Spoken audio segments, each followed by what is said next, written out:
오늘은 성서와 대형 박물관에 대해서 말씀드리겠습니다. 대형 박물관에 우르 지방에서 출토된 스탠다드 오브 우르라는 이 자료가 있습니다. 이 자료는 우르 지방의 생활 모습을 여기에다가 담고 있습니다. BC 2400년경의 조각품인데 우르 지방의 한 왕의 무덤에서 발견된 것입니다. 자개로 수놓아진 것인데 한편에는 전쟁 모습이고 한편에는 전쟁에서 이긴 뒤에 파티하는 모습이 새겨져 있습니다. 그 양면을 더 자세하게 한번 보면은 전쟁 모습이 한편에 새겨져 있는데 칼을 찬 병사들의 모습이 여기에 나와 있죠. 이 사람들이 칼을 차고 있는 병사들의 모습입니다. 그 다음에 병거마차에 실린 화살통, 이런 화살통은 병거마차에 실려 있죠. 창을 들고 있는 병사들이 또 나옵니다. 여기에 창을 들고 있는 병사들의 모습이 나와 있죠. 그리고 말 발굽 밑에 엎드러진 사람들이 이 밑에 보이고 있습니다. 이런 모습을 보면은 그 당시에 창을 들고 또 칼을 차고 전쟁을 했고 이런 것들이 그 당시에 무기였다. 물론 이제 화살과 병거마차도 무기에 사용되었다 하는 것을 동시에 알 수 있고 전쟁에서 이겨서 적군들을 무찌르고 말발굽 밑에 적이 엎드러져 있는 이런 모습들을 알 수가 있습니다. 다른 쪽에는 전쟁에서 이긴 뒤에 파티하는 모습인데 이제 승리의 축제와 전리품 퍼레이드입니다. 제일 윗줄에는 전쟁에서 이기고 음악가들의 연주와 축배를 드는 모습입니다. 여기 보면은 가수들이 있고 술잔을 들고 축배를 들고 있는 모습이 나타나 있습니다. 그 다음에 가운데 줄에는 전리품 중에서 가축과 물고기를 운반하는 모습입니다. 여기 가축과 물고기들을 여기 물고기 운반하고 있죠. 가축과 물고기 운반하는 모습이고 맨 밑에는 전리품을 메고 가는 사람들입니다. 이 전쟁에서 이기고 전리품을 메고 또 어깨에 지고 그렇게 가는 모습들을 볼 수가 있습니다. 짐승들도 끌고 가고 하는 모습이죠. 이렇게 자개로 수놓아서 이런 모습들을 보면서 그 당시 전쟁 문화와 생활 모습들을 볼 수가 있습니다. 이것은 바벨론 신, 최고 신 마르뚝을 상징하는 동물인데 용이죠. 이 동물들의 모습을 부조에 조각해 놓은 것입니다.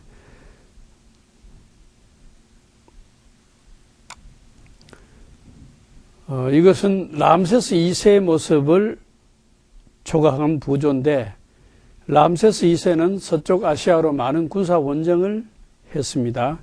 이집트 전역에 건물도 많이 세웠어요. 이들 중에는 자신의 아버지 세토스 1세가 동쪽 삼각주에 시작한 왕실 거주지의 공사도 포함되어 있습니다. 그리고 이것은 람세스 2세가 만든 벽돌인데 나일강의 진흙을 집과 함께 엮어서 만든 벽돌입니다. 여기 보면은 집들이 이렇게 보이죠. 그리고 여기에 람세스 2세의 인장까지 찍혀 있습니다. 이스라엘 백성들이 국고성을 샀던 벽돌 모습이 어떠했는가를 이런 이집트에서 건축공사에 만들었던 벽돌들을 보면서 그 모습을 연상할 수 있습니다. 이 원통은 고레스 왕이 흙으로 구워 만든 원통인데 진흙으로 굽은 원통입니다. 메소포타미아에는 진흙으로 이렇게 벽돌을 굽기도 하고 또 원통을 구워서 여기에 글자를 새겨서 세기 문자를 만드는 이런 일들을 했습니다. 그래서 혹자는 메소포타미아 문화를 흑문화다 이렇게 이야기하는 사람들도 있습니다. 이집트도 물론 벽돌을 구워 만들고 했지만은 특히 메소포타미아에서 건축 공사에 느부갓네살 왕이라든지 이런 분들이 풀무불에 벽돌을 굽기도 하고 또 이런 원통형으로 흙을 구워서 여기에 잔잔하게 글자를 새겨서 자신이 했던 일들, 업적을 기록해 놓은 원통들을 많이 만들었습니다. 이 고레스의 원통의 특징은 인류 최초의 인권 헌장이라는 데 있습니다. 이 원통은 1879년에 발견한 것인데 길이가 22.86m, 넓이가 11cm, 길이가 22.86cm입니다. 메타가 아니고 이런 원통, 이런 사이즈의 원통을 만들어서 여기에 40줄의 글이 있는데 주로 이제 자기가 바벨론을 정복한 뒤에 어떻게 인권적으로 바벨론 사람들을 대우했는가, 오히려 피정복자의 사람들을 약탈하지 않고 그들의 요구사항을 들어주고 그들의 인권을 존중해주고 그들이 자기가 섬기는 신과 다른 신들을 섬기고 있지만은 그 신전들을 파괴하지 않고 오히려 수리해주고 그 사람들의 신앙과 인권을 존중해 주었다 하는 그런 내용을 담고 있습니다. 그래서 역사상 최초의 인권 헌장이라 할 만큼 이 원통이 가진 의미가 큽니다. 이것은 고레스 왕이 BC 539년에 바벨론을 정복한 뒤에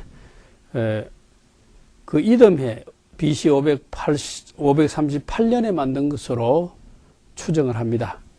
바벨론의 암란에서 발견을 해서 지금은 대형 박물관에 이 원통이 보관되어 있습니다.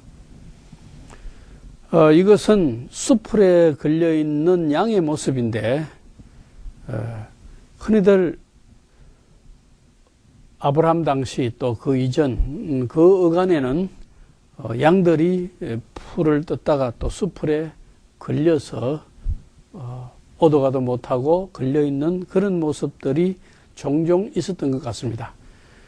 아브라함이 이삭을 모리아산에서 하나님의 명령을 따라서 제물로 바치려고 할 때에 하나님께서 내 독자 이삭을 바치지 말고 내가 너를 위해서 준비한 양을 대신 제물로 바치라 하면서 말씀하셨는데 그때 아브라함이 자기 주변에 수풀을 보니까 거기에 양이 수풀에 걸려서 오도 가도 못하는 양이 한 마리 걸려 있었습니다. 하나님께서 미리 준비하신 것이지만은 수풀에 걸려 있는 양의 모습들이 그 당시에는 더러 많은 일상적인 볼 수 있는 그런 일들 가운데 하나였던 것 같습니다. 이 모습이 수풀에 걸려 있는 양의 모습으로 창세기에 아브라함의 이야기를 연상케 합니다. 또 대형박물관에 있는 자료 중에 하나가 사르곤 2세, 이 왼편에 있는 분이 사르곤 2세인데 사르곤 2세 성경에 나오죠. 아시리아의 왕 사르곤 2세가 왼손에 칼을 쥐고 여기에 한 손에는 칼을 이렇게 쥐고 한 손에는 왕의 호를 쥐고 있습니다. 이 긴 것은 왕의 호입니다. 이 왕의 호를 쥐고 고위 관리를 만났는데 사실 이 고위 관리는 자신의 후계자 산헤립 왕입니다. 사르곤 2세의 아들이 바로 아시리아의 산헤립 왕입니다. BC 710년 코르사바에서 출토된 것입니다. 참고로 이사야서 20장 1절을 찾아보면서 사르곤 2세와 산헤립을 참조하시기 바랍니다. 이 돌 부조도 사르곤 2세인데 아시리아 왕이죠. BC 721년에서 705년까지니까 바로 BC 722년에 북이스라엘이 사마리아가 멸망했죠. 그 멸망 직후의 왕이다, 이렇게 볼 수가 있습니다. 멸망할 당시의 왕은 살마네셀 5세고 그 뒤를 이어 왕이 된 분이 아시리아의 사르곤 2세입니다.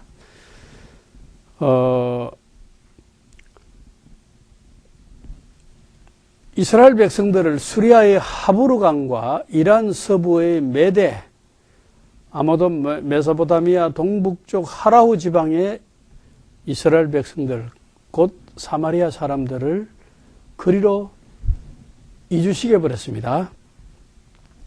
그리고 그쪽에 있는 백성들을 이 사마리아로 옮겨 놓아서 북이스라엘의 사마리아가 이제는 인종이 이방인과 이스라엘이 혼혈돼 버린 그런 일을 저지른 장본인이 바로 사르곤 2세다, 이렇게 볼 수 있습니다.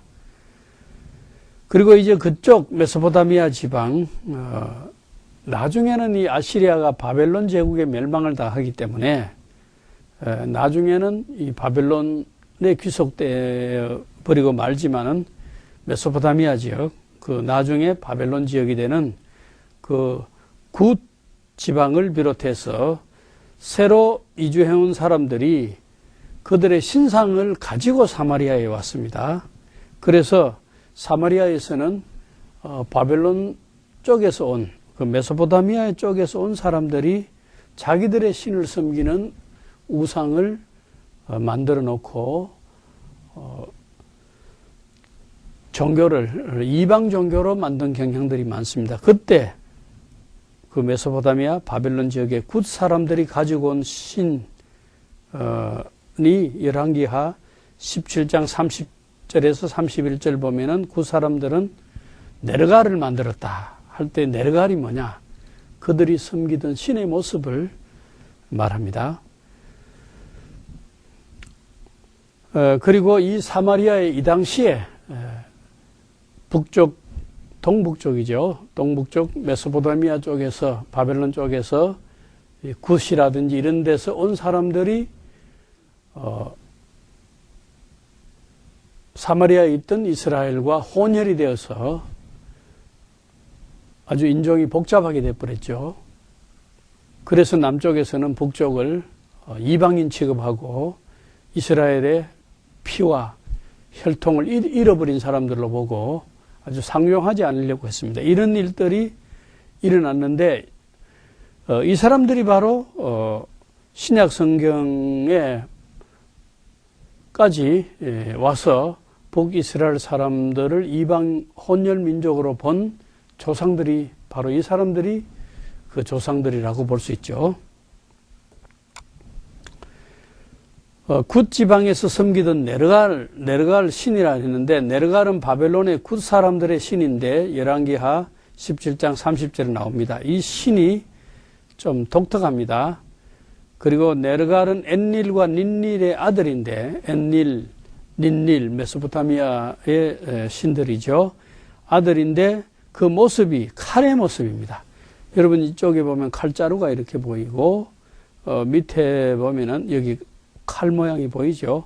이 자체가 위에도 사람의 머리 비슷한 것이 칼자루 위에 올라가 있고 밑에는 전부 칼인 이 모습입니다. 네르갈 신의 모습인데 칼자루처럼 되어 있습니다. 조금 전에 보신 것은 그 대형박물관이 네르갈 신에 대해서 가지고 있는 부조에 대한 사진이고, 실제로 이 네르갈 신을 돌벽에 새겨놓은 이 신상을 제가 사진을 찍었는데, 이 사진을 보시면은 여기에 칼자루가 여기 있고 위에 칼자루 위에 그 사람의 얼굴처럼 생긴 신의 얼굴이 있고 이 밑이 전부 칼자루입니다. 이것은 야제릴카야, 지금의 터키의 그 보아즈코이, 옛날엔 그것은 히타이트 제국의 수도인 하투사입니다. 바로 그 옆에서 불과 얼마 떨어지지 않는 곳에 그 야지리카야에 있는 그 이 돌벽에 새겨진 내려갈 신의 모습입니다. 제가 여기 갔다가 사진을 내려갈 신의 사진을 찍어서 여러분들에게 보여드리고 있습니다. 조금 전에는 대형 박물관에 있는 부조의 모습이고, 이것은 실제로 메소포타미아 신이 이 히타이트 제국에까지 영향을 미쳐서 히타이트 사람들이 야지리카야에서 만든 그 내려갈 신의 돌벽에 새겨진 모습입니다. 여기 보면 다른 신상들도 여기에 쭉 새겨놓은 것을 볼 수 있습니다. 이 부조는 삼시아다드 5세인데 824년에서 810년이니까 이분도 그 북이스라엘 멸망 전에 아시리아 왕이죠. 이 사람이 5 신의 상징 앞에서 기도하고 있습니다. 신이 여기 쭉 있는데 아수르의 최고의 신, 그 아수르. 그 다음에 여기에 태양신의 상징인 사마스, 달신의 상징인 신, 초생달 모습 있죠. 여기에는 태양신의 상징이기 때문에 열이 나고 있는 모습. 그 다음에 여기는 천둥번개의 신의 상징인 아다드 혹은 하다드. 그 다음에 별신의 상징인 이스타. 여기만 해도 5 신이죠. 하나, 둘, 셋, 넷, 5. 이 5 신의 상징 앞에서 이 신들에게 기도하는 모습입니다. 손을 이렇게 하는 것은 존경의 표시로 기도하는 모습입니다. 그래서 한 신만 섬긴 것이 아니고 여러 신들을 함께 섬기고 한 부조 안에도 여러 신들이 같이 나와 있는 모습을 볼 수가 있습니다. 가슴에 있는 십자가는 태양신의 상징입니다. 십자가가 구속의 상징이 되고 속죄의 상징이 되고 죄를 용서하는 그런 대신 죽음의 상징이 된 것은 예수 그리스도 이후에 예수님을 통해서 그렇게 된 거기 때문에 예수 그리스도 이후의 일이고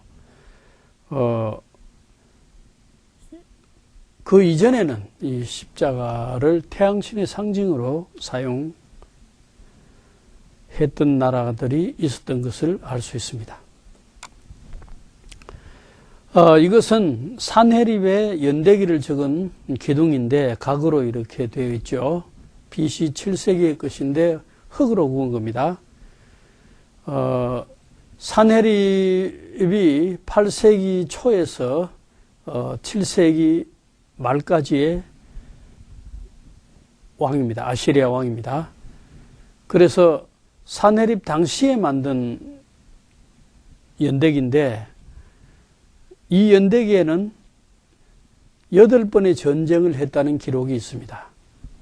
BC 701년 세 번째 서쪽 원정에서 산헤립은 두로와 시돈 등 페니키아를 정복하고 암몬, 모압, 에돔 등으로부터 조공을 받았습니다. 그런데 이 원정 기록에 우리가 그 이사야서도 그렇고 히스기야 왕 시대에 이사야 선지자 시대에 산헤립 왕이 쳐들어왔다는 기록이 있는데 그리고 열왕기 하에도 그 산헤립 왕의 침략에 대한 기록이 있는데 이 각기둥에 산헤립 왕이 자기 자랑을 하기 위해서 만든 이 각기둥의 기록에 예루살렘 원정 기록이 없습니다. 또 예루살렘을 정복했다는 기록이 없습니다. 그것은 예루살렘을 자기가 자랑할 만큼 업적을 이루 원정이 못됐다는 것을 입증하는 것이라고 우리가 해석할 수가 있습니다. 그래서 성경에 있는 이런 그 산헤립이 패하고 돌아갔다. 히스기야 왕 때 예루살렘 정복을 위해서 성을 포위하고 둘러싸고 그렇게 부하 랍사계를 시켜서 하나님과 하나님의 백성들을 모독하고 하는 그런 일을 했지만은 예루살렘을 정복했다는 기록을 자기가 자랑할 만큼 쓸 수 없었다는 것은 바로 패전했다는 것을 의미한다고 볼 수 있는데, 성경에 여러 가지 기록된 사실이 이런 유물들을 보면서 그 사실성을 우리가 입증하고 해석할 수 있는 자료가 되는 것입니다. 그리고 이제 산헤립이 패전하고 니느웨로 돌아간 다음에, 세월이 좀 상당히 흐른 다음에 아들들의 모반으로 살해되었다는 기록이 있습니다. 그것은 성경에도 열왕기하 19장 37절에 산헤립이 니느웨에 돌아가서 살해되었다는 기록이 있고, 또 이 살해된 기록은 여러 가지 역사적인 자료에서도 나옵니다. 그를 이어 왕이 된 아들이, 산헤립이 죽고 그를 이어 왕이 된 아들이 에살핫돈인데, 에살핫돈이 또 자기의 업적을 만든 그 각 기둥이 있습니다. 그 기둥에도 자기 아버지가 어떻게 살해되었느냐, 모반을 당하고 죽었느냐 하는 기록이 있는데, 이 에살핫돈이 아버지가 죽고 왕이 되었지만은 에살핫돈이 아버지를 죽인 것이 아니고 다른 아들들이 아버지를 죽였는데,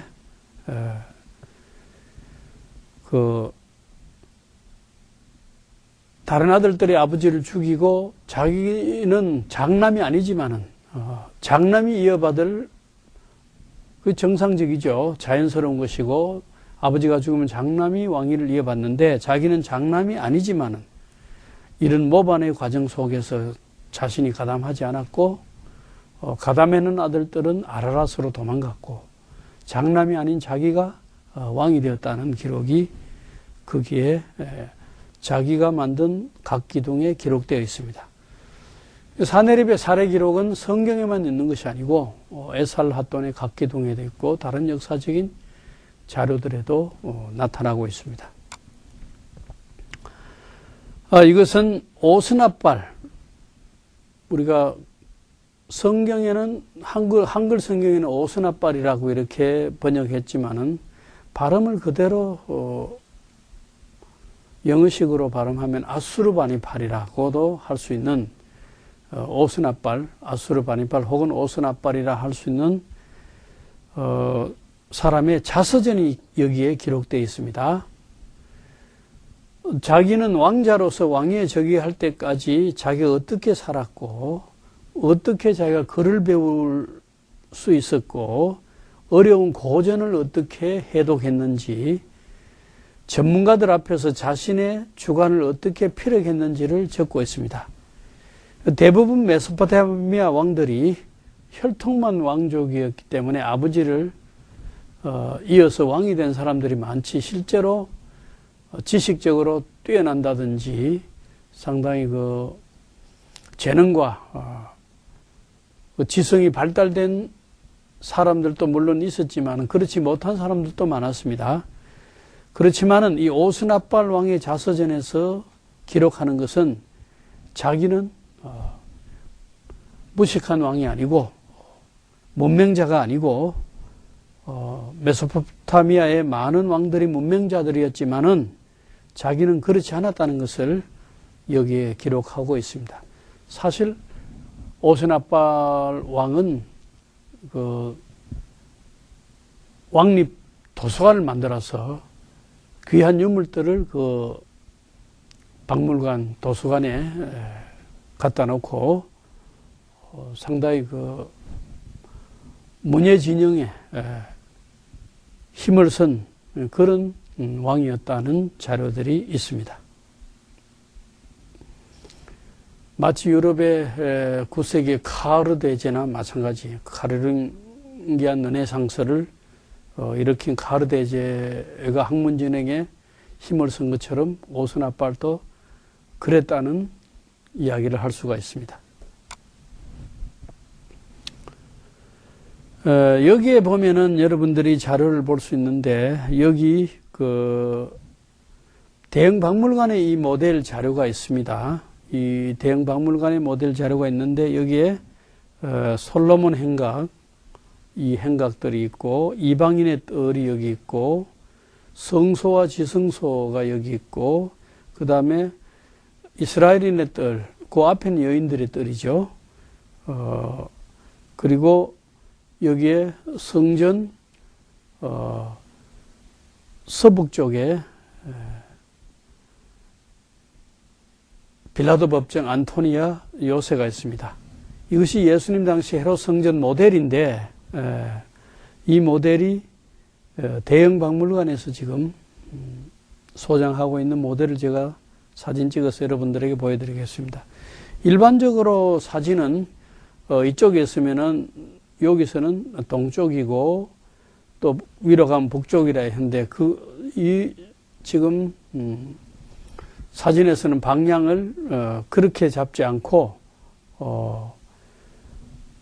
이제 이스라엘의 카르도 동서를 가로지르는 그 카르도가 있는데, 카르도를 중심해서 이쪽이 남쪽, 이쪽이 북쪽, 그 다음에 여기 기드론 계곡이 이쪽에 있는데, 기드론 계곡을 중심해서 이쪽이 동쪽, 이쪽이 서쪽, 그런 각도에서 이 모델을 잡아놨기 때문에 제가 동북쪽이라는 말을 쓰지 않고 서북쪽이라는 말을 사용했습니다.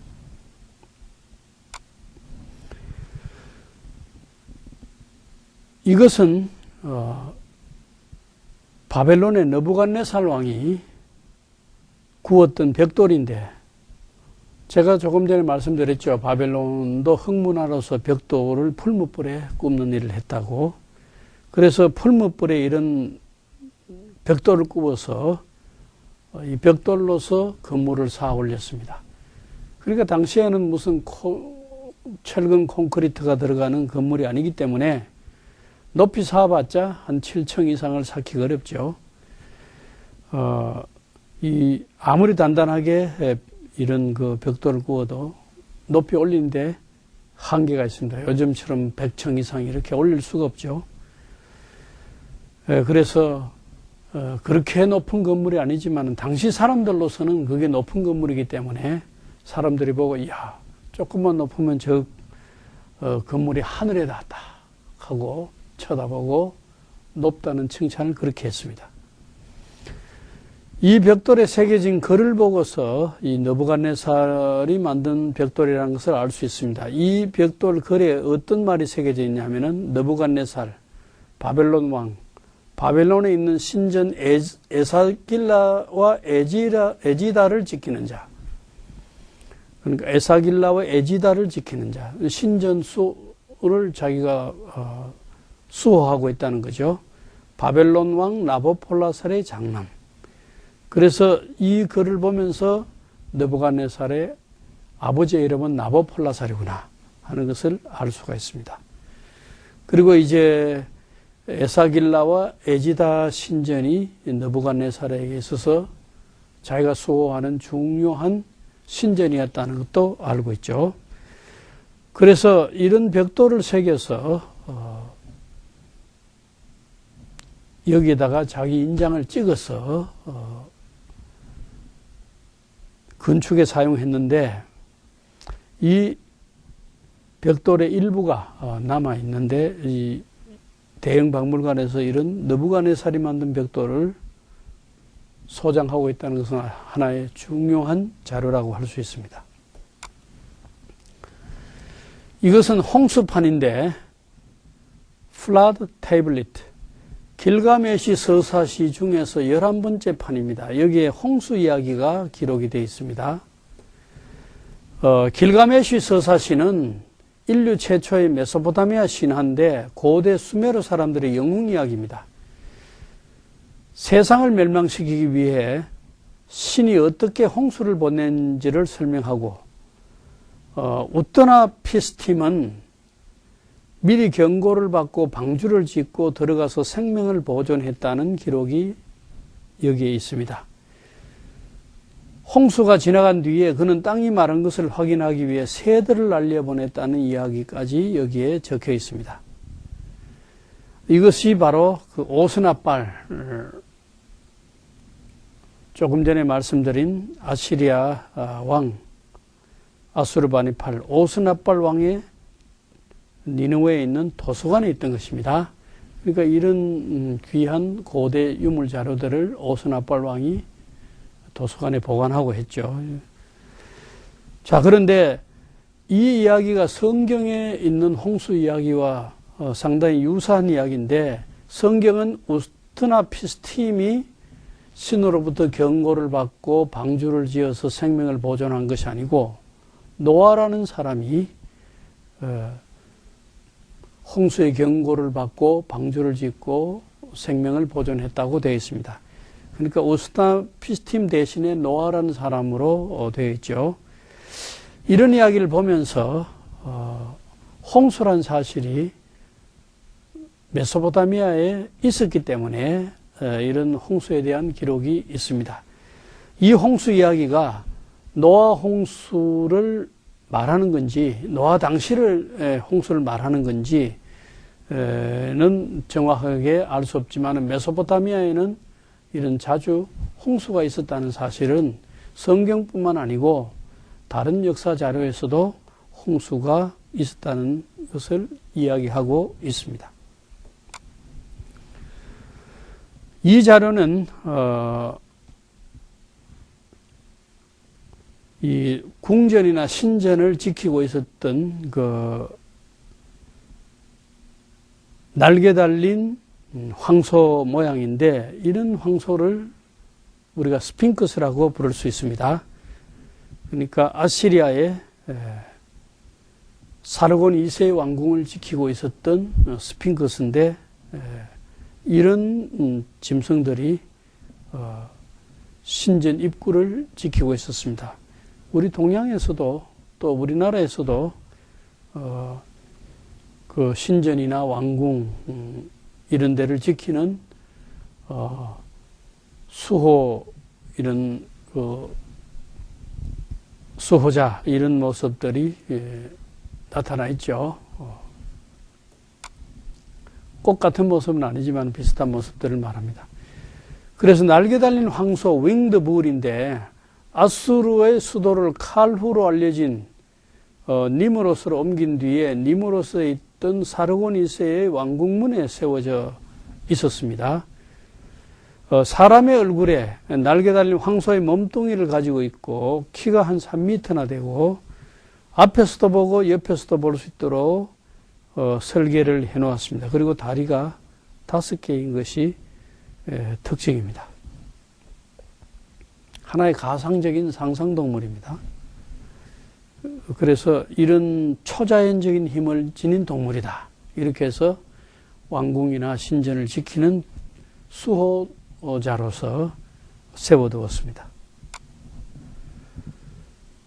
이 부조는 신바벨론 제국의 왕 나보니두스를 새긴 것인데, 이 나보니두스가 그 달신을 섬기고 그 다음에 이 태양신을 섬기고 별신을 섬기는 이런 모습이 여기에 나타나 있습니다. 나보니두스 왕은 BC 553년 에돔을 멸망시켰습니다. 그의 아들 벨사살과 함께 통치한 바벨론의 마지막 왕입니다. 이 태양신, 달신, 별신 앞에서 나보니두스가 기도하는 모습이죠.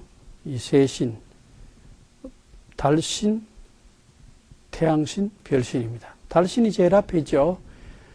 나보니두스에게 있어서는 달신이 최고 신이고 가장 중요하게 생각하는 신이었습니다.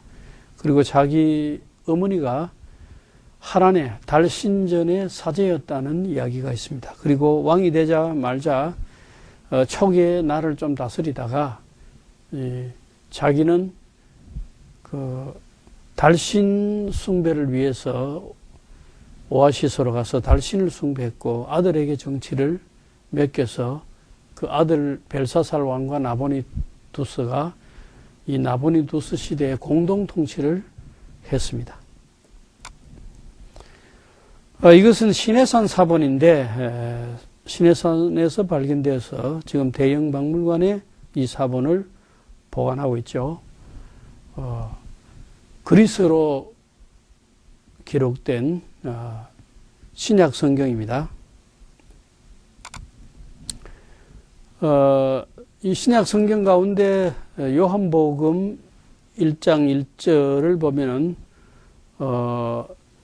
그리스 말로 먼저 기록해 놓고 이 그리스 말을 영어로 이렇게 번역해 놓은 것을 우리가 여기서 볼 수 있는데 시내산 사본은 영어로 된 것은 아니고 이 그리스 말로 된 신약 성경 사본입니다.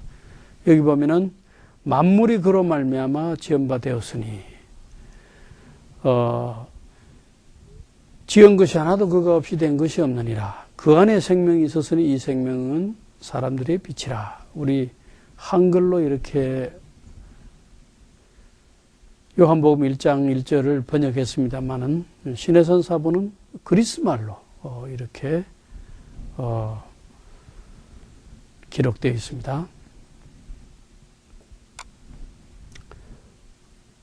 이 그리스 말로 기록된 시내산 사본, 제가 대형 박물관, 원래 이런 그 성경 사본은 또 브리티시 뮤지엄이 아니고 브리티시 뮤지엄과 연결된 그 라이브러리라는 건물이 따로 있습니다. 그 라이브러리에서 이것을 책 관계되는 자료들을 보관하고 있습니다. 거기서 제가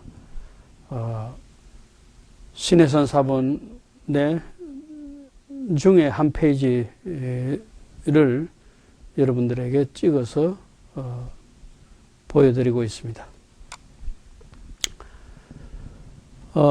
이것은 unknown gospel이라 해서 알려지지 않는 복음서입니다. 우리에게는 아직까지 우리가 알려진 복음은 마태복음, 마가복음, 누가복음, 요한복음, 이것이 정경에 들어와 있고, 정경에 들어오지 못한 우리가 알고 있는 복음서 가운데는 베드로복음서, 도마복음서 뭐 여러 가지가 있지만은 이것은 무엇으로 분류해야 좋을지 분류가 아직까지 되지 않고 복음서와 연관된 그 예수의 생애를 기록하고 있는 기록이긴 하지만은 어떻게 분류해야 할지 아직 알려지지 않는 복음입니다. AD 100년에서 150년 사이에 쓰여진 기독교 문서로 성경 복음서에는 없는 이야기입니다. 이 이야기 unknown gospel, 알려지지 않는 복음서의 일부를 보면은 예수께서 요단강가에서 오른손으로 물을 퍼서 강가에 뿌렸더니 뿌린 물이 땅을 적시고 과일이 열렸다는 내용이 있습니다. 물론 이제 예수님께서 기적을 이 세상에 오셔서 공생애 기간에 많이 행하셨지만은 이 기적을 사실은 했다고 볼 수 있느냐, 믿을 수 있느냐, 사실성에 대한 의문도 있고 또 이 내용에 대한 그 검증이라든지 또 이것이 영감으로 된 하나님의 말씀이라든지 이런 것이 좀 미흡한 것들을 이 유사한 것들을 외경으로 우리가 분류했지만은 이거는 외경과 달리 또 분류된 알려진 외경과 달리 우리가 알려지지 않는 예수에 대한 이야기들이라 할 수 있고, 이것은 그 신뢰도에 있어서 정경만큼 신뢰할 수 없고 정경으로 인정할 수 없는 그런 내용들이죠. 그 다음에 창조의 서사시가 있습니다. The Epic of Creation. 이 메소포타미아의 창조 설화 가운데서 이 티아맛을 물리친 마르둑에 대한 찬양이 여기에 나와 있습니다. 티아맛은 그 오션 드래곤, 바다의 그 용이죠. 그 용을 물리친 마르뚝에 대한 찬양이 나타나 있습니다. 바다의 괴물이라 할까요? 티아맛. 그것을 물리치고 마르뚝이 어떻게 이 창조의 일을 했느냐 하는 그 일에 대한 찬양입니다. 그러니까 이런 이야기들은 성경의 창조 이야기하고는 구분되는 신화적인 이야기들이고, 성경의 창조 이야기는 그야말로 독특한, 물론 이성으로 설명할 수는 없지만은 무소부지하시고 전지전능하신 하나님의 창조의 그 신앙이 표현된 이야기고, 이 메소포타미아의 창조 서사시는 그 신뢰성이나 이런 데 있어서 확실하게 우리가 성경의 창조 이야기만큼 믿을 수 없는 그런 신화적인 이야기들이 많습니다. 그건 다른 나라에도 그런 이야기들이 많다는 이야기를 제가 앞서 강의에서 한 적이 있습니다. 이것은 가면이죠. 가면이 유명했던 것은 미케네의 그 아가멤논 이야기에서 나오는 이야기들이 많은데, 이거 이제 가면입니다. 또 이집트도 이 가면, 사람이 죽으면은, 가면은 아니지만 이집트는 그 미라의 얼굴이 앞으로 부패하고 썩어버리기 때문에 일부러 나중에라도 그 얼굴을 알아볼 수 있도록 죽은 사람에게 마스크를 씌우는 거 있었습니다. 그건 가면이라고, 저런 미케네의 가면과는 달리 이 마스크를 씌워서 나중에 이 미라가 누구 것인지를 알아볼 수 있도록 사람의 얼굴을 새겨서 그리고 새겨서 입힌 장례식에 사용했던 그런 마스크들이 이집트에도 있었습니다. 이것은 행성 비너스 관찰 기록인데, 바벨론 왕 아미사두카의 통치 때 기록한 것으로 아시리아의 오스나발 왕보다 1000년 앞서지만 현대적인 기술을 많이 사용했다는 것을 여기에 기록하고 있습니다. 그래서 비너스 행성을 어떻게 관찰했느냐 하는 관찰 기록이 여기에 담겨 있습니다. 이것은 BC 716년 천문학 연대기입니다. 이것도 바벨론 건데, 이 바벨론이 천문학이 많이 발달됐습니다. 별을 관찰하고 하늘의 그 움직임, 그런 것들을 관찰하는 그 방면으로 많이 발달했습니다. 이것은 태양신 석판입니다. 또 선가드 태블렛인데, 메소포타미아의 시파르에 있는 사마스 신전에서 발굴했습니다. 사마스가 태양신이죠. 여기 태양신이 의자에 앉아서 메소포타미아에서 신의 권위를 상징하는 그 막대기와 반지를 들고 있습니다. 여기 막대기와 반지를 들고 있죠. 이것이 바로 신의 권위를 상징하는 것입니다.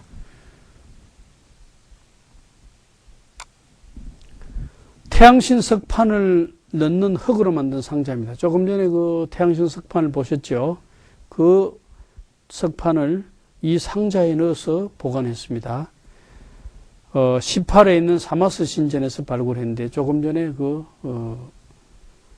태블렛을 이 안에 넣습니다. 이것은 불을 켜는 등잔을 말합니다. 불을 켜는 등잔. 이런 등잔을 로마 시대 때는 이 등잔을 많이 사용했는데, 등잔의 모양도 여러 가지입니다. 여기에 이런 등잔은 감람류 같은 거로 불을 켜면은 여기 심지가 올라오고 여기도 심지가 올라오면 심지가 많아서 이 불은 여러 개를 켜기 때문에 많이 밝겠죠.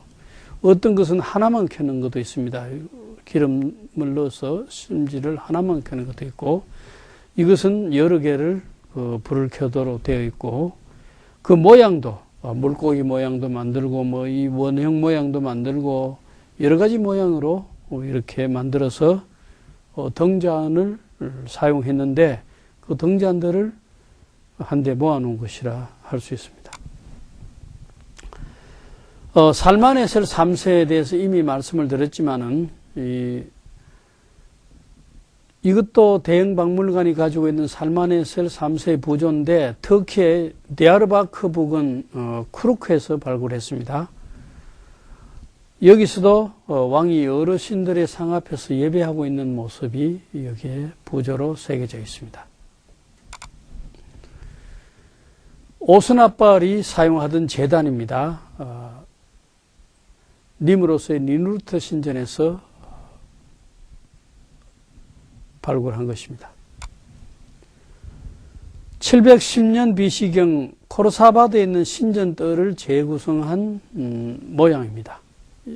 이 모델을 대형박물관에서 볼 수 있습니다. 이 사진은 그 아시리아에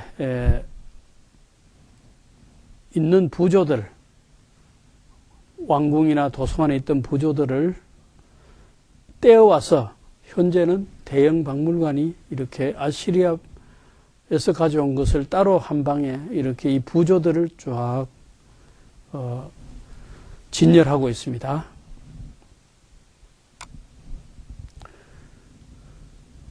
이 부조는 윗부분은 오스나발이 BC 647년 엘라민의 도시 수사를 정복하는 장면이고, 아래는 오스나발이 BC 648년 바벨론을 점령하고 이 점령한 바벨론의 전리품을 살피는 장면입니다. 세상은 세력이 항상 그 변하기 때문에 이때는 아시리아가 바벨론을 점령했지만은 그 다음에 612년이 되면은 BC죠. 612년 그러니까 36년 뒤에 612년이면은 바벨론이 아수르를 멸망시키고 니느웨를 함락시키고 정복하게 됩니다. 이것이 이제 612년 BC에 니느웨 멸망이 기록되어 있는 바벨론 연대기입니다. 이 연대기는 BC 615년에서 609년 사이의 일들을 기록하고 있기 때문에 612년이 요 사이에 들어가죠. 그래서 이 연대기를 보면은 바벨론이 니느웨를 어떻게 멸망시켰냐 하는 기록이 여기에 나타나 있습니다. 이것도 대형 박물관이 소장하고 있습니다. 이것은 원통인데 느부갓네살의 원통입니다. 바벨론과 보르시파의 지구락과 신전들의 보수에 대한 기록이 있습니다. 어떻게 신전들을 보수했는가? 홍수로 피해를 입은 그의 아버지의 왕궁을 보수한 이야기도 여기에 기록되어 나타나 있습니다. 어떻게 왕궁을 수리하고 확장시켰는가 하는 기록도 있습니다. 이건 법률 문서인데 원통으로 된 것은 아닙니다만은 여기에 법적인 조항, 내용 뭐 이런 것들을 법적으로 계약한 내용을 새겨놨습니다. 이것은 신랑 신부의 결혼지참금으로 은에 대한 기록이 여기 있습니다. 느부갓네살 34년의 것입니다. 바벨론에서 발굴한 것입니다. 이런 그 원통이라든지 또 흙으로 된 그 법률 문서들 이런 것이 흙에 새겨져서 보관하고 있었던 메소포타미아의 문화를 알 수가 있습니다. 이것은 사해사본을 담았던 항아리입니다. 우리가 이스라엘의 쿠므난의 에세네파의 주거지 앞에 산이 있고 그 위에 동굴들이 있는데 그 동굴들에 에세네파 사람들이 자기들이 필사한 성경 사본을 로마가 침략했을 때 거기에 숨겨두고 도망갔죠. 바로 그 쿰난이 사해바다 앞에 있기 때문에 거기에서 발견된 사본을 성경 사해사본이라는데 사해사본을 넣었던 항아리가 있는데 그 항아리 모습이 흙으로 만들어서 이렇게 된 톡입니다. 거기에 사본을 넣고 이렇게 뚜껑을 닫아서 보관했던 모습을 알 수 있습니다. 여러분들이 지금 보시는 사진은 수금입니다. 아브라함 시대에 우르 지방에서 사용했던 수금인데 대형 박물관에 있는 자료를 촬영해서 여러분들에게 보여드리고 있습니다. 아브라함 시대에 어떤 악기를 가지고 사람들이 음악을 연주했는가 하는 것을 볼 수가 있습니다. 이것도 우르에서 출토된 것인데 여인들의 장신구입니다. 그러니까 그 당시 우르에서 여기 보면은 목걸이, 귀걸이 상당한 그 장신구들을 오래전부터 사람들이 장식했다는 것을 알 수가 있습니다. 이것은 우르의 지구라스의 모습을 재구성한 그림인데 대형 박물관에 있는 것을 촬영해서 여러분들에게 보여드립니다. 지구라시 바로 그 바벨탑의 모형이 이런 모형이었다고 학자들이 추정하는 것이죠. 그러니까 이방신전입니다. 이 꼭대기에서 이방신을 섬기는 종교의식을 행했습니다. 다시금 그 모습을 보고 있습니다. 여러분들이 보시는 이 사진은 역청을 칠한 배 모형인데 우르에 있는 아카디안 무덤 중 하나에서 발견된 것입니다. 죽은 사람이 저승에서 사용하도록 무덤에 넣어준 것 같습니다. 남쪽 메소포타미아 지방에서는 갈대나 가죽이나 나무로 배를 만들어 이 방수가 되도록 역청을 칠해서 사용했습니다. 성경에도 노아가 방주를 만들어서 역청을 칠했다고 그랬죠. 이 역청을 칠한 배 모형입니다. 이것이 아카디안 시대이기 때문에 BC 2300년에서 2150년 상당히 오래된 유물이죠. 대형 박물관에서 소장하고 있는 것입니다. 이것은 조화입니다. 조화를 요즘 사람들만 만드는 것이 아니고 옛날에도 이 아카디안 시대에도 조화를 만들어서 세라믹으로 만든 조화입니다. 건물 정면에 장식에 사용했습니다. 그래서 이 건물 정면 장식을 만들어 놓고 소가 그 장식 안에 있으면서 소 발 밑에 이 조화를 이렇게 많이 장식해 놓으면은 꼭 소가 꽃이 만발한 목장을 그리는 것처럼 보였던 것입니다. 그 옛날에도 이렇게 디자인했던 모습을 볼 수 있는데 이 디자인 감각은 오늘 사람보다 더 오히려 뛰어난 감각을 가지고 있지 않았나 생각이 됩니다. 또 아카디안 시대의 도구와 무기들을 볼 수가 있습니다. 아카디안 제국이 세계 최초의 제국입니다. 그러니까 그들이 사용했던 무기가 어떤 무기였던가, 또 이웃 나라를 어떻게 정복했던가 살펴볼 수 있는 자료라고 할 수가 있습니다. 태양신 사마스의 모습인데 이것은 태양신이기 때문에 열과 빛이 강렬하겠죠. 이 옷을 열과 빛이 강렬한 모습의 옷을 입고 있습니다.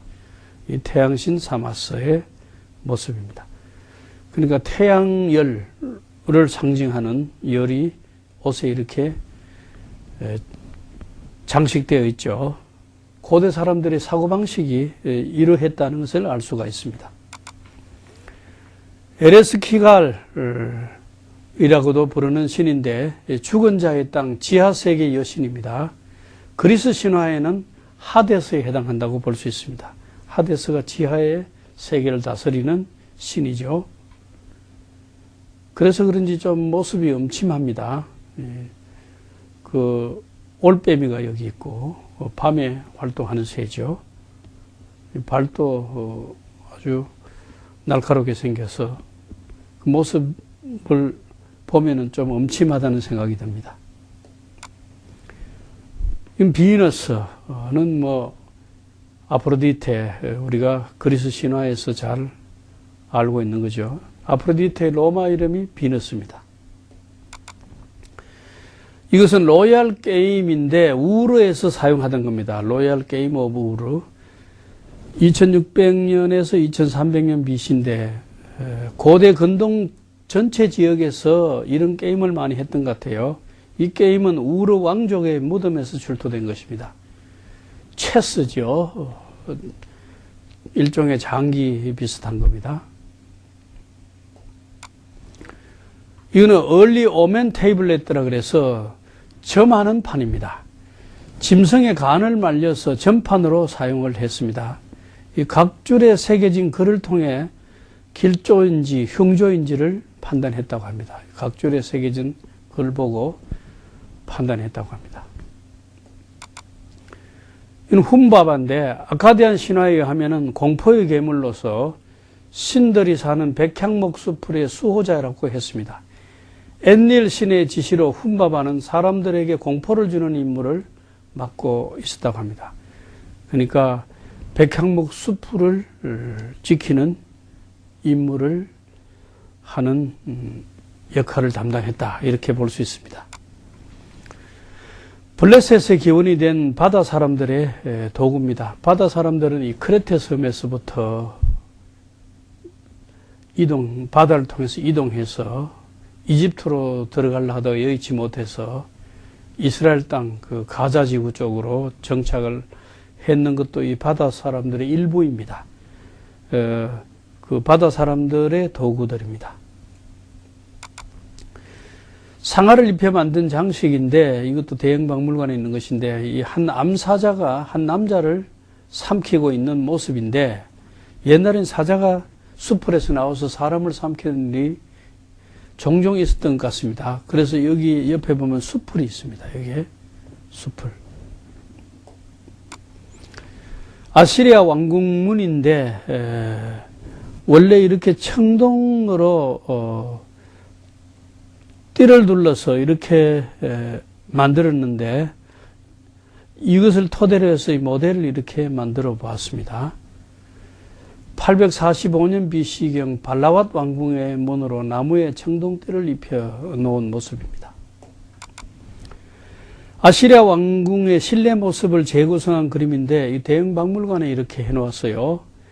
여기 보면은 이 돌로 된 황소, 초인적인 힘을 가진 황소, 사람의 얼굴에 황소의 몸뚱이에 날개가 달린 황소가 이 왕궁을 지키는 역할을 했습니다. 이런 역할을 해는 황소가 실제로 이것은 그림이지만은 실제로 여기에 모습이 나타나 있습니다. 대형 박물관에 이것이 있는데 이것은 실제로 아시리아에서 가져온 겁니다. 이 무거운 돌로 된 황소를 운반하는데 굉장히 힘을 많이 들여서 지금 대형 박물관에 가져와서 전시하고 있는데 조금 전에 사진에서 보던 그 황소가 바로 이 황소입니다. 이 황소의 모습이 옛날에는 칼라까지 입혀서 이렇게 놨죠. 다시 한번 뒤로 가서 보면은 이 칼라를 이렇게 입혀놨죠. 지금 이 칼라는 다 떨어져 나가고 없고 이런 돌만 형체가 남아 있습니다. 이 돌을 황소를 만들기 위해서 노예들을 시켜서 돌을 운반하고 아주 그런 일을 많이 해서 노예들이 이거 만드느라고 곤욕을 치렀습니다. 여기 보세요. 노예들이 돌을 나르는 모습입니다. 이 돌을 왜 나르느냐? 아까 본 황소를 만들기 위해서, 조금 전에 본 황소 만들기 위해서 노예들이 이 돌을 갖다 나르는 모습입니다. 그리고 또 이 무거운 그 황소를 이동하고 운반하고 끌기 위해서 큰 밧줄을 이용해서 이렇게 노예들이 끌고 했는데 만약에 게으름을 피운다든지 그렇게 하면은 여기에 감독관이 철퇴를 가지고 노예들을 사정없이 때렸습니다. 이런 모습을 보면서 저것을 만들기 위해서 얼마나 많은 노예들이 곤욕을 치루었느냐를 알 수가 있습니다.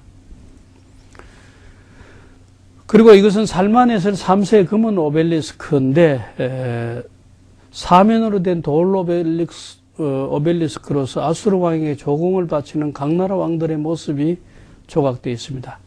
여기 보면은 엎드려서 조공 바치는 자의 모습이 있죠. 여기도 엎드려서 조공 바친데 이 살만에셀 3세가 내가 여러 나라를 통해서 이렇게 조공받았다 하는 것을 자랑하기 위해서 이 검은 현무암으로 기둥을 만들어서 여기에다가 각기 자기가 조공받은 나라의 모습을 새겨 놓았습니다.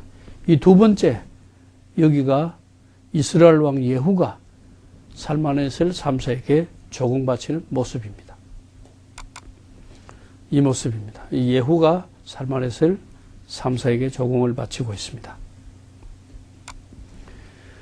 아시리아 군인들은 참 잔인했어요. 성경에도 잔인하단 말이 나오지만은 적들을 정복해서 적들의 머리를 잘라서 이렇게 들고 가는 모습이 있습니다. 이 적들의 머리를 잘라서 이 머리 숫자를 헤아려서 얼마나 많은 사람을 죽였다 하는 것을 자랑으로 전쟁에서 이긴 공으로, 업적으로 그렇게 생각을 했습니다. 이것은 라기스 성을 점령할 때에 아시리아군이 진을 쳤던 진영입니다. 이것은 라기스 성을 점령하는 모습입니다.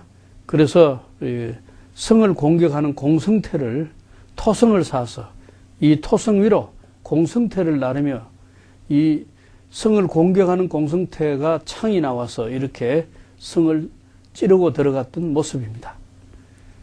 아시리아 군대가 이렇게 이동하고 있죠. 이동하고 있고 토성을 쌓아서 이렇게 이동하면서 성으로 둘러싸여 있는 라기스 성을 공격하는 모습입니다. 여기에 횃불을 라기스 성 사람들이 막 던지는 것들이 막대기, 작은 막대기 비슷한 것이 횃불들이고 여기 작은 점처럼 생긴 이것들은 위에서 아수르 군대에게 던지는 돌들입니다. 돌들이고 또 위에서 뜨거운 물 같은 것을 쏟아서 이 사람들이 올라오는데 못 올라오도록 방해하고 이렇게 했던 모습을 새긴 것입니다. 이렇게 하면서 이 라기스 성을 내가 점령했다 하면서 산헤립 왕이 니느웨에다가 자기가 라기스 성 점령하는 모습을 이렇게 부조로 새겨서 왕궁에 장식했던 것들입니다. 이 장식을 지금 떼어다가 대형 박물관에 전시하고 보여주고 있는 것입니다. 이것도 라기스 성 점령 모습을 학자들이 그림으로 다시 구성해 본 겁니다. 여기는 라기스 성의 사람들이 이제는 점령을 당해서 아시리아로 포로가는 모습입니다. 짐을 꾸려서 낙타에 싣고 아시리아 땅으로 포로가는 라기스 사람들의 처량한 모습을 담은 부조입니다. 이것은 아시리아 사람들이 라기스 성 사람들을 죽여서 장대에 매달아 놓은 모습인데 아주 잔인한 모습을 볼 수가 있죠. 이것은 산헤립 왕이 라기스 성을 점령하고 거기에서 빼앗아 온 전리품을 검사하는 모습입니다. 여기 보면 라기스 성 사람들이 꿇어 엎드려 있는 모습이고 또 빼앗은 물건을 조사하는 모습인데 이 얼굴이 일그러져 있습니다. 왜 일그러졌냐 하면은 아시리아가 바벨론에 멸망할 때 메대하고 연합군에 의해서 멸망했습니다. 그래서 메대와 바벨론 연합군이 니느웨를 점령하고 쳐들어갔을 때에 그 왕궁의 물건을 약탈하면서 왕궁의 장식을 보니까 이 산헤립 왕이 떡 앉아가지고 아주 교만한 모습으로 있는 것을 보고 자기가 전쟁에서 이겨서 전리품 검사하는 모습을 보고 이 나쁜 놈하고 얼굴을 훼손시켜가지고 산헤립의 얼굴이 지금 훼손되어 있는 모습입니다. 이것은 페니키아의 밴데 아시리아 왕궁 부조로 있던 것을 지금 대형 박물관에 전시하고 있습니다. 페니키아는 지금의 레바논인데 백향목이 나오기 때문에 나무가 좋아서 배를 잘 만들 수 있었죠. 그래서 페니키아의 배가 유명합니다. 이 배, 항해하고 있는 페니키아 배입니다. 바다를 항해하기 때문에 이 물고기도 보이고 이 개도 보이고 여기도 물고기 이렇게 보이죠.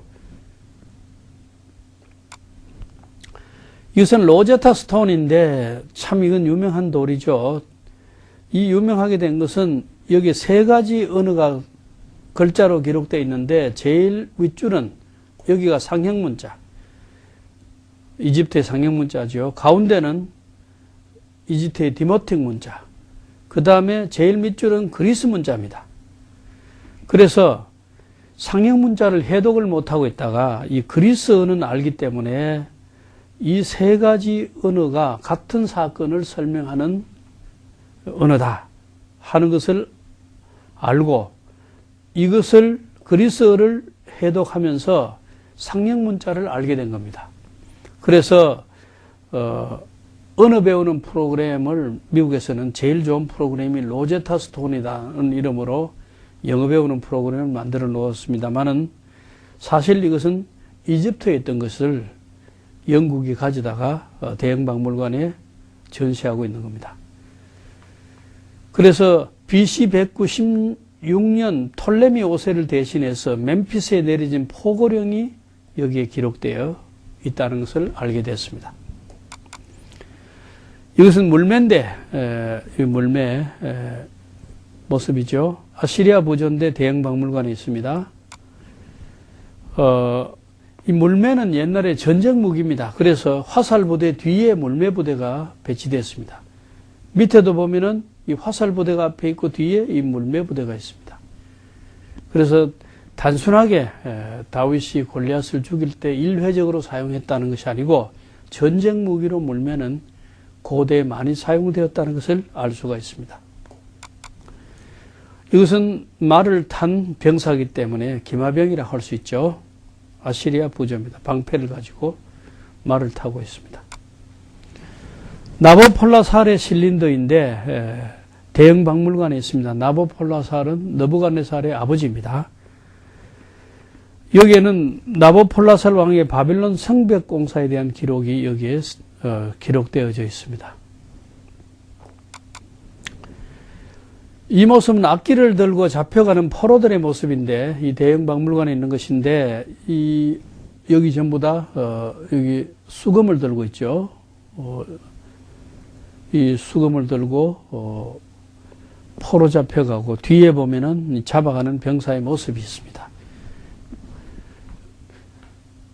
다른 나라를 점령할 때에 잡아오는 사람들 가운데 악사들도 잡아왔어요. 왜냐하면 그들이 잡아오면은 그들이 노래를 부르면서 흥을 돋우는데 그들을 이용을 했습니다.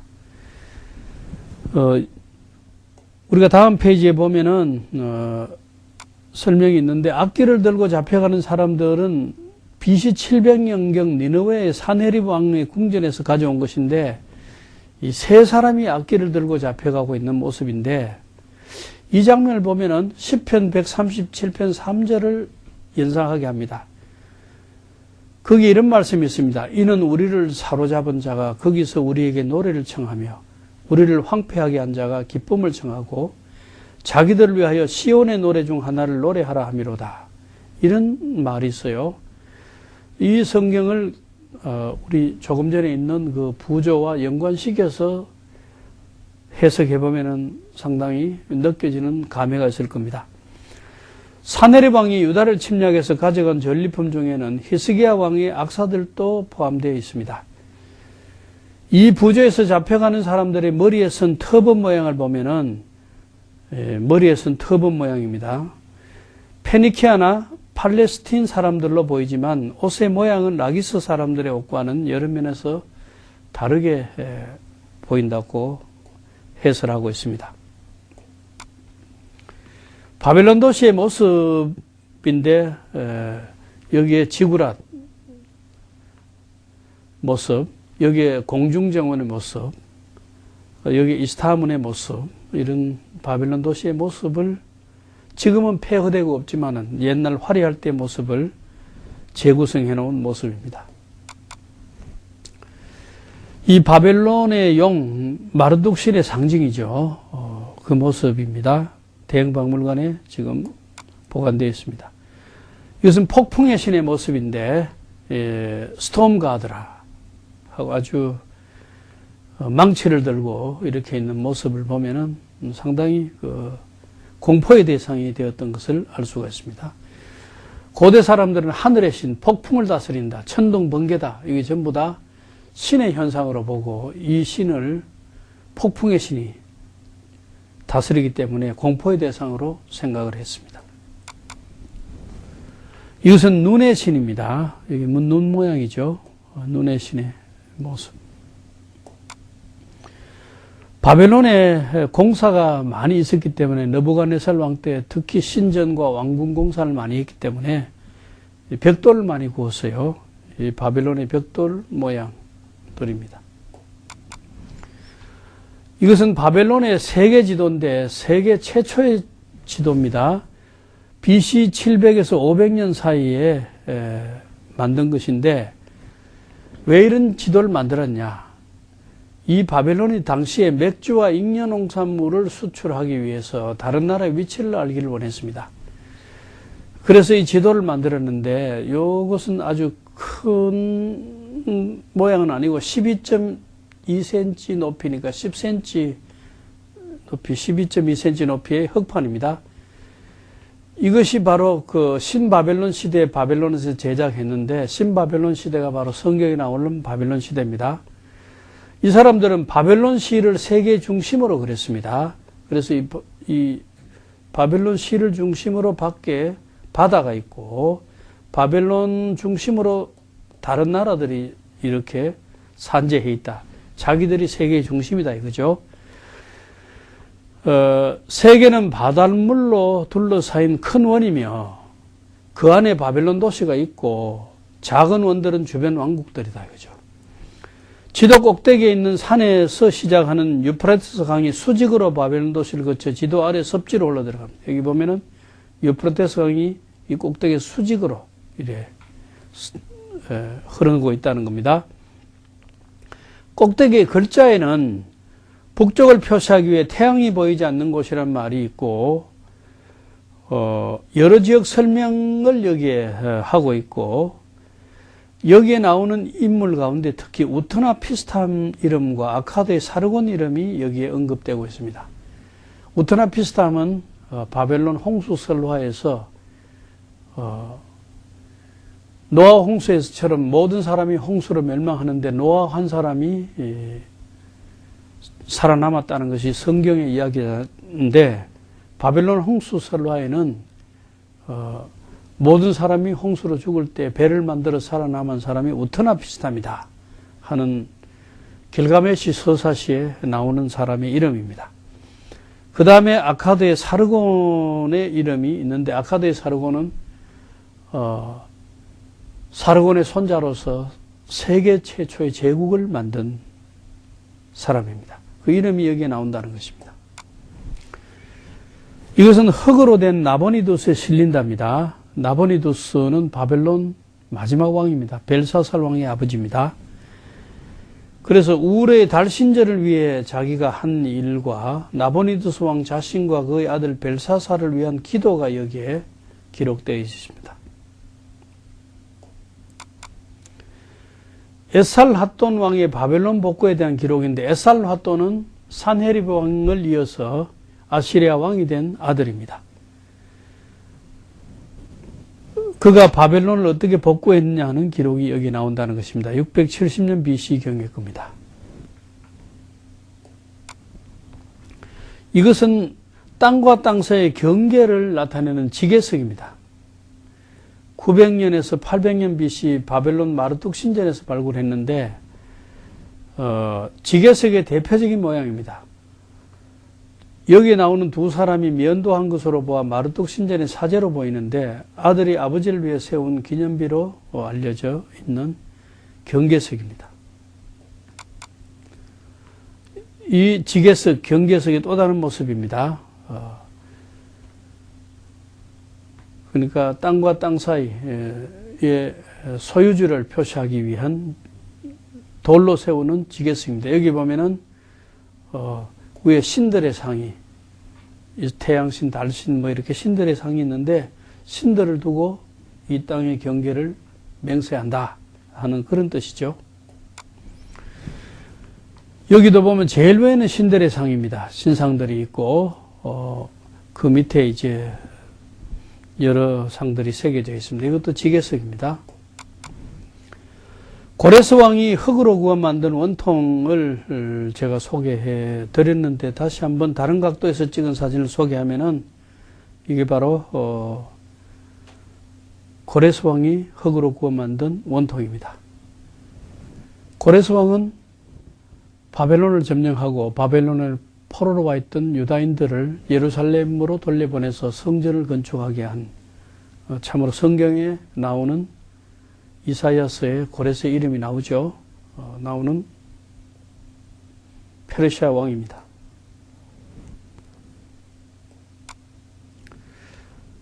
이 사진은 왕자에 앉아있는 다리오 왕을 페르시아 제국의 각 지역을 대표하는 사람들이 떠받치고 있습니다. 여기에 다리오 왕이 앉아있고 여기에 각 지역을 대표하는 사람들이 떠받치고 있는데 복장이 다 다릅니다. 이것은 여러 나라의 사람들이 성경에 보면은 다리오 왕과 아하수에로 왕 때에 137도를 다스렸다 이렇게 하는데 여러 다른 나라를 정복해서 많이 정복해서 다른 나라의 여러 나라로부터 조공을 받고 있었죠. 여러 나라 사람들이 다리오 왕을 떠받치고 있는 모습입니다. 이 장식은 원래 페르세폴리스에 100개의 기둥을 가진 방이 있습니다. 100 columns room이라 그래서 그 방에 장식되어 있던 부조를 떼어다가 지금은 대형 박물관에 갖다 놓고 복도에 이게 전시되어 있습니다. 이 날개 달린 스핑크스인데 이집트의 스핑크스처럼 이것도 스핑크스입니다. 여기 보면은 사자의 몸뚱이에 날개가 달려 있고 사람의 머리를 하고 있습니다. 지혜는 사람처럼, 날렵하기는 사자처럼, 또 날개가 있기 때문에 사자를 능가하는 초인적인 그런 짐승입니다. 다리오 왕의 궁전에 있던 유물입니다. 부조입니다. 여기는 이제 페르세폴리스 왕궁 장식인데 많은 지역을 그 당시에 다리오 왕 때, 아하수에로 왕 때 다스리고 있었기 때문에 이 페르세폴리스가 원래 다리오 왕과 아하수에로 왕이 지었던 궁전입니다. 그래서 그 당시에 많은 나라를 다스리던 정복했던 그 최전성기이기 때문에 이 부조에도 보면은 각 나라에서 자기들이 다스린 나라에서 신년이 되면은 선물 가져옵니다. 그래서 여기 갑바도기아 사람은 말을 가져옵니다. 왜냐하면 갑바도기아는 말이 유명합니다. 갑바도기아란 말이 말의 도시란 뜻입니다. 그리고 여기에 보면은 또 바벨론 사람들은 양털로 된 목도리를 가져오고 시날산, 바벨론산, 외투, 양털 이게 유명했습니다. 가져옵니다. 그래서 알메니아는 꽃병을, 리디아는 팔찌나 그릇을, 엘람, 메데, 스키디안, 인디안, 이집트, 누비아, 리비아 등 모두 23곳에서 사람들이 지역 특산물을 들고 페르세폴리스 왕궁의 접견실로 왕을 세배하기 위해서 왔습니다. 그 모습이 쫙 새겨져 있는데 제가 일부만 찍어서 여러분들에게 지금 보여드리고 있습니다. 페르세폴리스의 왕궁이 너무 화려하고 또 그 당시 다리오 왕, 아하수르 왕, 페르시아 왕들이 각 나라로부터 많은 선물을 받고 또 자기들이 만들기도 하고 했기 때문에 화려한 그 유물들이 있습니다. 팔찌라든지 금그릇이라든지 이렇게 금장식, 또 금으로 만든 물고기 모양, 이 술잔, 뭐 여러 일의 화려한 이렇게 장식들이 많습니다. 이것은 의미가 있는데 다시 말씀드리면은 세계 최초로 금화를 만든 것이 사대 왕국입니다. 리디아 왕국의 수도가 사대였는데 사대는 리디아 왕국의 수도입니다. 거기 금이 나왔습니다. 그래서 크로에수스가 세계 최초의 갑부였습니다. 사대 왕이었기 때문에 세계 최초로 사대에서 만들어진 금화의 모습입니다. 아주 귀한 유물의 모습인데 이 모습입니다. 그리고 자색 옷감은 뮤렉스라는 조개를 끌려서 축출했는데 이 옷감은 아주 비쌌기 때문에 큰 부자나 왕들만 입을 수 있었어요. 루디아가 이 자색 옷감 장사를 했죠. 이 자색 옷감, 이 물감을 축출하는 뮤렉스라는 조개입니다. 니도의 사자, 이것은 제가 이 니도가 사도 바울이 로마로 갈 때에 니도 옆을 지나갔기 때문에 아마 이 큰 사자의 모습을 보았을 것이다. 학자들이 그래 추정을 하기도 합니다.